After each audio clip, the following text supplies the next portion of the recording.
hold Okay. your hand. I mean, shall I? When I come to you, you're going to hold. I can hold it. Okay. Thank you so much for joining us at this first day online to celebrate the launch of our new, full, searchable, online, facsimile newspaper archive.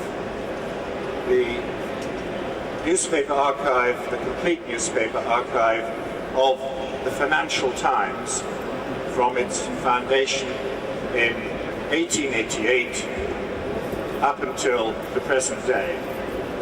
Before we start, it won't take very long, can I make sure that if you haven't got a drink, you make sure you get one, because that'll make the time pass more quickly. Pragmatic men. Applause. Okay. You may, if you're over on my left, like to move this way a little. You may see more. What you're going to see in a few minutes will be visible on the screen on my left and the screen behind me on the wall. We'll get rid of those eminent people in a moment. Okay, to launch our new archive, we have a couple of very welcome speakers who are going to talk to you very, very briefly about this project.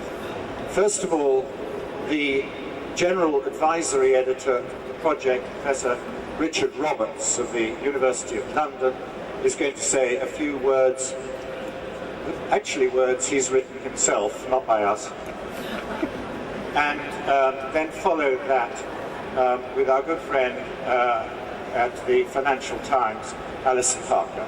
So I'm going to hold this while Richard says a few well-chosen words for your entertainment.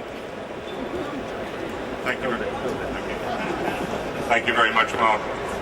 Ladies and gentlemen, I was delighted to be invited by Cengage to act as an editorial advisor on the digitization of the Financial Times.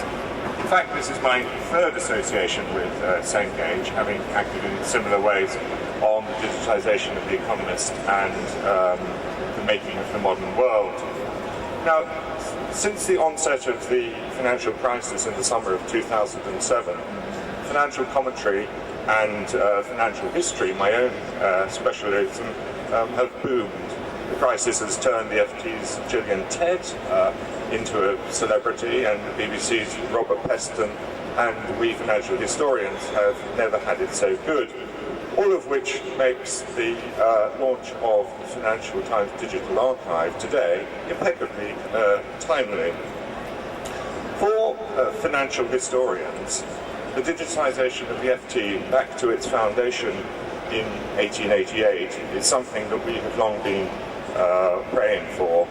Up until now, reading the past copies of the FT has required a trip to the British Museum newspaper library in Colindale at the further end of one of the Northern Line, and this has considerably restricted its use by historians and commentators compared, for instance, to the Times, which has been digitized once again by Cengage quite a while ago. And of course, digitization makes it possible to undertake word searches, which makes research much easier and speedier. But digitization also opens up exciting new research possibilities. By searching for names, for firms, by addresses, one can piece together and uncover areas of the financial past which have hitherto been completely unexplorable. And in fact, one of my research students, James Nye, is here and is doing a project of that sort using these digital resources, and some of you may wish to have a word with him. And of course, it's not just financial history that the digitization of the FT will open up. Since the 1960s, it has been a leading commentator on technology, on consumerism, on management, and indeed, of course, on general politics and global affairs. And today, really since the 1970s, the FT has been probably the leading international financial and political paper. And so, in conclusion, I think I can say, adapting the famous 1980s FT tagline, no Financial Times historical archive, no historical comment. Thank you. Very good speech. Excellent speech. Excellent speech. He's a very good speaker, isn't he? Thank you, Richard, very much. I'm going to ask Alison Parker of the Financial Times, a paper with which we have had more than 2 decades of happy association, to say a few words. If you've run out of wine, I don't know what you're going to do. I've got 2 messages really I want to share with you. The first one's around content, and throughout the whole of the FT's history, it is focused on creating content for people who make decisions in business, finance and public affairs.